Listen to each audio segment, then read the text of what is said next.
Hi friends, your pal Scott Garibay, and today we are going to talk about American politics, and we're going to talk about something Matt Jones said on Michael Rosenbaum's podcast. Matt Jones, who the heck is he? He played the 420 stoner on. There were two of them, but he was the one that everybody remembers. He played the 420 stoner on Breaking Bad. Excuse me. And he did extremely well, and he made a career for himself right there on Breaking Bad. On Michael Rosenbaum, he was very clear that he made dirt money on that show, just almost no money at all, right? But it set him it set him with a career for life. Like, he just, like, I was in Breaking Bad. People were like, "You're hired." Really, The problem is he's still pretty much only getting hired to be a 420 stoner. So I saw him on the show Mom, which I highly recommend. Allison Janney's on there. Anna Farah, is that her name? Chris Pratt's ex-wife. She's on there. It was an extremely well done show. And actually, I watched the first 2 seasons of it, and I think I may. The only reason I'm not watching it right now is there's just some banger stuff out, and but I recommend it. And Matt Jones was very good on there. Sadly, though, he just played another 420 stoner, right? But I'm really fascinated with this guy. So he had a phenomenal interview on Michael Rosenbaum. And I don't care about 420 stoners. Like, it's not something of high interest to me, right? But I do like Matt Jones, and one of the reasons why is I'm smart enough to know that, like, if you get pigeonholed, they're typecast. If you get typecast, that's not, you're an actor. You're just, and I am impressed that he realizes what people want him for, and he's not too like, oh, well, I'm not going to do that. Like, he's like, yeah, I'm a working actor. I'm going to do this, right? And I'm hoping that he will get. And he might have been in some roles that I just haven't seen. I just never have seen him do anything but 420 stoner, right? So, but I believe in this guy, and I like him. I think he's a really good actor, and just his role in Breaking Bad was enough for me to click play on this podcast, and thank goodness I did. He was super intelligent. So he'd said something very simple, and I want to get into the politics of it, the American politics of it. All right, so he said, hey, and they were talking about Hollywood. If you don't know, Hollywood is in a lot of trouble, okay? Now, right now, honestly, I believe the economy is fantastic as far as getting hired. You might not be able to get the job you want, but you are absolutely going to be able to get a job now. I think every company in the world, their biggest problem is just hiring good people, right? Or just hiring, right? And I've heard people, like, they're like, I just had a conversation this week, and the person's like, yeah, I put in a bunch of apps and like at places, and nobody called back. It's rough out there. And I'm like, oh man, I'm sorry. Like, are you struggling? They're like, well, I got 2 jobs right now. Like, no, absolutely, nobody is unemployed, but it is rough in Hollywood, right? The struggle is real, right? The struggle bus has arrived, and it is taking passengers, right? Like, it is rough out there. And so Matt Jones, and he's, so Matt Jones said, hey, here's the problem with what's happening today. He's like, it used to be you made a thing, the audience came, they paid their money, and that was the model. That is no longer the model. And boy, is he right. Man, oh man, is he right. There are so many examples of this, right? One of the biggest ones is Andor. Andor did terrible numbers, absolutely terrible numbers in season 1. No one watched it. For weeks, I watched Grace Randolph talk about it. Shows that cost half the money, charting every week higher than it, right? Like, nobody. It was fantastic, but no one watched it, right? It cost like $300 million to make, okay? So, you spend $300 million. Nobody watches the show. So what are you going to do? You're not going to greenlight it again and spend another $300 million. That's exactly what they did, right? Like, and there's just example after example after example, right? Like, and you just, like,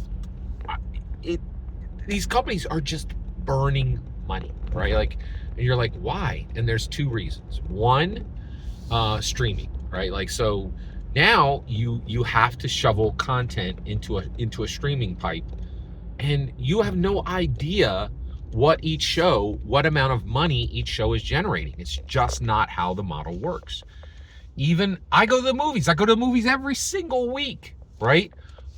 It does, like, when I go see a movie, it means nothing, right? Like, I just bought air quotes, a ticket to Springsteen, right? And so you would think that, oh, I like Springsteen. I hated that movie. I hated it with a burning passion, right? Like, I'm going to tell you right now, save your time. Do not watch that new 2025 Jeremy Allen Springsteen biopic. It is garbage. It is just garbage. 1 out of 5 stars. Terrible, terrible film, right? But, like, it looks like I supported it, right? Because I went out on opening weekend to see it. But the reality is, I didn't pay to see that movie. I have a movie pass, right? Like, so I just see everything I want and a bunch of stuff I don't want to see, right? Like, there's no connection to me spending my dollars with what I'm seeing, right? This is all over, okay? So why are we going to talk about this in the American politics bucket? First of all, this was a brilliant, brilliant statement, right? And I'm extremely impressed with Matt Jones identifying this, okay? And so here's the thing. Here's what he said. This is what it actually interprets to, okay?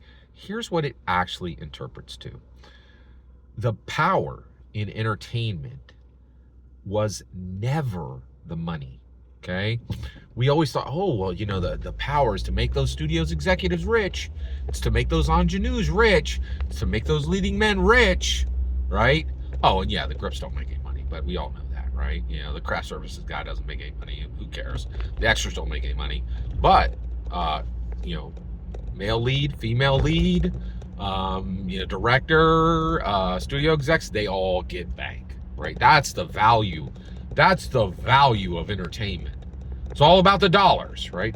And actually, one of my favorite people in the world, Grace Randolph, is still saying this. Oh, it's all about the dollars. It ain't about the dollars. It was never about the dollars. It was never about the dollars, okay? What is the value of American entertainment? It's the influence. It crafts every choice we make in America. It decides what we wear. It decides what we say. It decides how we talk. It decides what we sing. It decides what we believe, right? It decides what we value. It decides virtually every single American decision is made by Hollywood. They communicate to the people, this is how you think, this is how you act, this is how you believe. It's the influence, right? And what you're seeing now is bald-faced, right? Andor was made for a reason. They dumped $300 million in a hole and it burned. They did it again for a reason. That carries a message they want carried. Okay? You see what I'm saying? Like, it was never about the money. It's about the influence. And pay attention. Another extremely clear example of this is Elon Musk. That guy's like, it doesn't matter that I'm a billionaire. I'm not famous. I need to go on SNL. And that got him the #1 government job in the world, completely unelected, fired whoever he wanted to fire, recrafted the American government, did whatever he wanted for months, right? And now he's still on top of the world, right? Like, still ridiculously rich, still and has written himself into the history books, right? There will not be a textbook for the next 100 years that mentions Trump and does not mention Elon Musk, right? It's not about the money. It's about the influence, okay? And I'm the only one saying this. Everybody, oh, it's all about the American dollar. It is not. The dollar means nothing. It is about the influence, right? And so what does that mean? Well, so the moment you realize that, it means that both sides need to get into politics. They actually need to get into entertainment, right? So, and you're seeing it. That's why Larry Ellison is buying a studio, right? Like, that's the conservatives going, oh man, it's about the influence. We better start getting people in position to do influence for our side, right? And you're starting to see it. It's a huge, huge, huge change every single word you just heard in this video is my humble opinion. Excuse me. Nothing more, nothing less. The important part is when you get in the comments and send your traffic. Please consider liking and subscribing, and have a fetch millennium.